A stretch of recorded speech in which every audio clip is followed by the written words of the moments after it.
একটা কথা সবসময় মনে রাখবেন। এই মুহূর্তে আপনি মাত্র ঘুম থেকে উঠলেন। কিন্তু বিশ্বাস করেন পৃথিবীর কোথাও না কোথাও এই মুহূর্তে শুধু এই পৃথিবীতে বেঁচে থাকার জন্য তার জীবন জান দিয়ে সে লড়াই করে যাচ্ছে। আপনি একটা হসপিটালে যেয়ে দেখেন যে এই মুহূর্তে পৃথিবীতে বেঁচে থাকার জন্য কত কিছু করতেছে। কত রকম মেশিন গান দিয়ে তাকে বাঁচানোর জন্য ডাক্তাররা ট্রাই করতেছে। সে সৃষ্টিকর্তার কাছে সবসময় দোয়া করতেছে যেন আর কয়েকটা দিন বেঁচে থাকুক, আর কয়েকটা দিন তার আপন মানুষগুলোর কাছে থাকুক। বিশ্বাস করেন মানুষের কোনো আপন মানুষ হয় না। মানুষের একমাত্র আপন মানুষ হয় সে নিজে। আমরা আমাদের আপন মানুষগুলা চিনতে চিনতে বুঝতে বুঝতে প্রায় বয়সের ৩০টা বছর পার করে দিই। যদিও বা আপনি আপনার বয়সের ২০ থেকে ৩০ বছর যখন আপনার চলমান থাকবে, এই বয়সটার ভিতরে আপনি বুঝতে পারবেন পৃথিবীর কোন মানুষটা আপনার সবচেয়ে বেশি আপন। আমরা সাধারণত বলি যে একটা মায়ের যদি ১০ জন সন্তান থাকে, মা ১০ জন সন্তানকেই একই চোখে দেখে না। যে সন্তানটা যেমন মা তাকে অমন ভাবেই দেখে। যে সন্তানটা একটু নরম স্বভাবের দেখবেন তার সাথে অন্যদের তুলনায় একটু কম করে। আর যে সন্তানটা সবচেয়ে বেশি রাগী তার খাবার, তার কাপড়-চোপড়, তার প্রত্যেকটা জিনিস মা পাই টু পাই হিসাব করে রাখে। এমনটা বলে না যে আমি আমার ছোট ছেলেকে কম দিলাম, বড় ছেলেকে বেশি দেবো কেন? বা রাগী ছেলেটাকে বেশি দিলাম, ঠান্ডা ছেলেকে কম দিলাম কেন? এটা কিন্তু মা কখনো বলে না। আপনি প্রায় খেয়াল করে দেখবেন আমরা আমাদের আপন মানুষগুলারে খুশি করার জন্য কত কিছু না করি। জীবনের প্রত্যেকটা সময়, প্রত্যেকটা জিনিস তাদের পেছনে ব্যয় করি।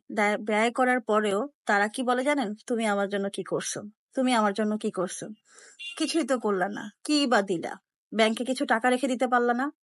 তাহলে তো মনে করতাম যে মা-বাবা কিছু করে গেছে জীবনে। আসলে না।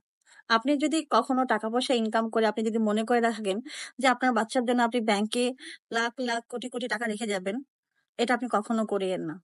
আপনি আপনার সম্পূর্ণ সব সেভিংস দিয়ে আপনি একটা ভালো সন্তান, একটা ভালো মানুষ তৈরি করে পৃথিবীতে রেখে যান। যে মানুষটা আপনি মৃত্যুর পর আপনার কবরের কাছে যেয়ে একটু মোনাজাত ধরতে পারে। আমাদের সন্তানগুলোরে আমরা খুব হাই সোসাইটিতে খুব ভালোভাবে মানুষ করার জন্য চেষ্টা করি। সবচেয়ে ভালো নামকরা স্কুলে পড়াই।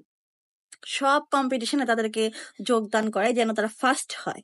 ফার্স্ট হওয়ার একটা লোভ প্রত্যেকটা মা-বাবা এবং সন্তানের ভিতরে কাজ করে। তাই না?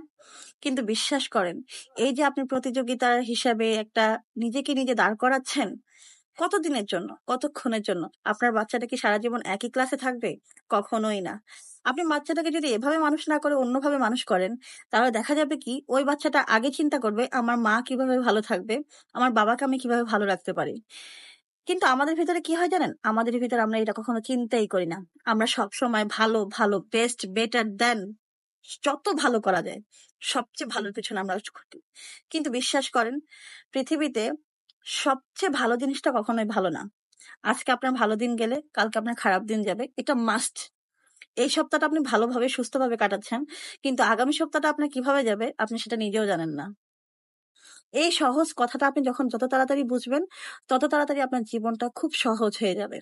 আমরা মনে করি কি জানেন? আমরা মনে করি আমাদের সবচেয়ে ভালো মানুষ, আমরা সবচেয়ে কাছের মানুষকে আপনার যত্ন, সেবা, নিজের সম্পূর্ণ সেভিংস দিয়ে, টাকা-পয়সা দিয়ে, সবকিছু দিয়ে তাকে সুন্দর রাখতে হবে, তার কাছে ভালো রাখতে হবে। আপনি কারো কাছে ভালো হইতে পারবেন না। মানুষ কখনো কোনো মানুষের কাছে ভালো হইতে পারে না।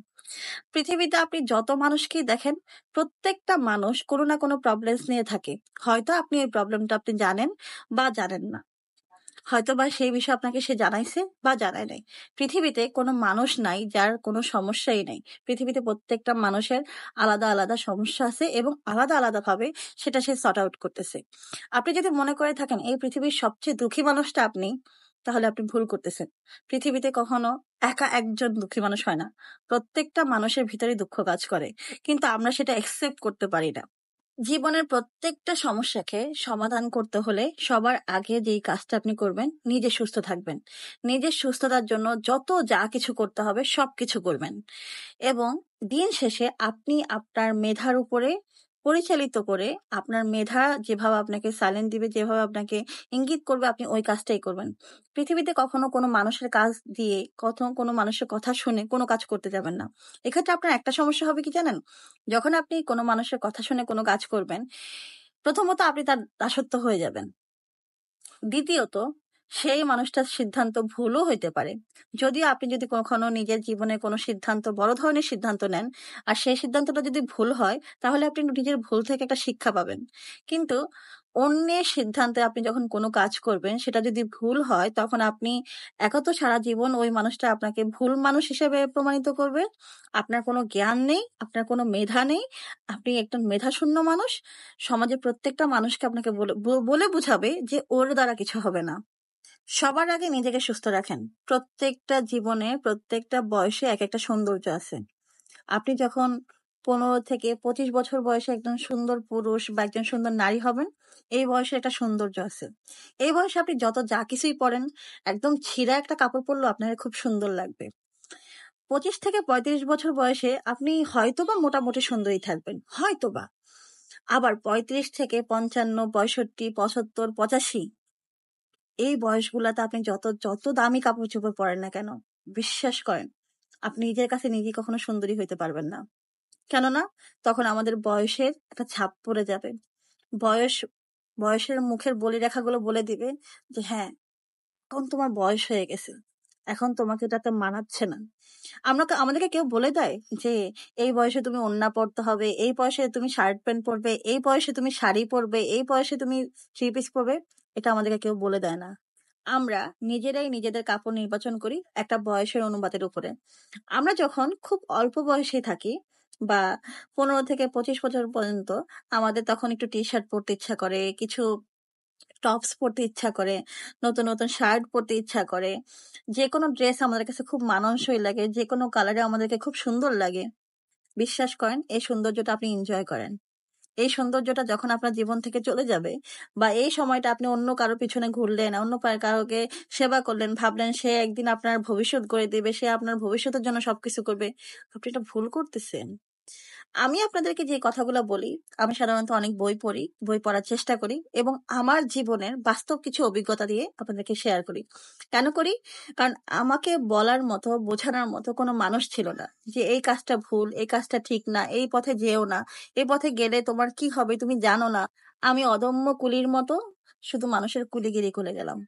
বিশ্বাস করেন, না পেলাম টাকা, না হলো সুনাম, না পেলাম শ্রমের মর্যাদা, না ওই মানুষটা আমাকে কোনোভাবে সম্মান করে, কোনো কিছুই না।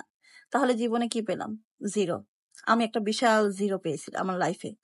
আপনি যে কোনো পরীক্ষার্থীকে জিজ্ঞাসা করে দেখেন তো, যে তুমি যখন এই চাকরিটা পেয়েছো, তোমার কতবার ট্রাই করছো, কতবার ট্রাই করার পরে তোমার আজকে সাকসেস?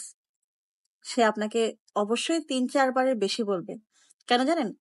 যে সে যতবার পরীক্ষার হলে গেছে, তার এক একটা নতুন নতুন অভিজ্ঞতা নিয়ে সে আসছে। সে যদি ফেল না করতো, তাহলে সে পাশ করতো না। পৃথিবীতে এমন মানুষ খুব কম আছে যে একবার পরীক্ষা দিয়ে সরকারি চাকরি পাইছে। এই মানুষগুলো খুবই কম এবং খুবই রেয়ার। দ্বিতীয়ত, যে অভিজ্ঞতাটা আপনার নাই, সেই অভিজ্ঞতাটা আপনি কারো কাছ থেকে শুনেন, কিন্তু যাচাই বাছাই করে সিদ্ধান্ত নেবেন। আপনি কখনো আমার কথা শুনে সিদ্ধান্ত নেবেন না, আপনি অন্যের কোনো কারো কথা শুনে সিদ্ধান্ত নেবেন না। আপনার মন যেখানে যাচ্ছে, আপনার মেধা আপনাকে যেভাবে বলতেছে, তার সাথে পরামর্শ করেন। যদি আপনার খুব বেশি অসুবিধা হয়, কোনো কাজে আপনি সিদ্ধান্ত নিতে পারতেছেন না, তখন আপনি নিজের সাথে নিজে পরামর্শ করেন। এবং আমি যদি মুসলমান হয়ে থাকেন, আমি আপনাকে এটাই সাজেস্ট করব, 2 রাকাত নফল নামাজ পড়ে আল্লাহর সাথে পরামর্শ করেন। বিশ্বাস করেন, আল্লাহর সাথে পরামর্শ করলে আপনি যে কোনো কাজ করতে পারবেন। কিছু মানুষ আমাকে বলে, আপু আপনি কিভাবে এত কিছু করেন? হ্যাঁ, আমি করি, কারণ আমি সবসময় আমার আল্লাহর সাথে পরামর্শ করি। একদল মানুষ আছে ভাই, তারা প্রতিনিয়ত, আমি যতই ভালো কিছু করি না কেন, আমার সবকিছুতেই খারাপ বোঝে, সবকিছুতেই খারাপ ধরে। আমি এখন আর সেই মানুষগুলোর কাছে ভালো হইতেও চাই না। আমি চাই ওরা যতদিন জীবিত আছে, যতদিন বেঁচে থাকবে এই পৃথিবীতে, তারা শুধু আমার বদনাম করুক, বদনাম করুক, এবং তাদের বদনামে আমি খুব আনন্দ পাই। পৃথিবীতে আপনি এমন মানুষ খুব কম পাবেন, যে মানুষের কাছে আপনি আপনার কখনোই প্রমাণ করতে পারবেন না যে আপনি কখনো ভুল করেন নাই। সুতরাং অন্যের মন জয় করা বন্ধ করেন, নিজেকে খুশি করেন সবার আগে।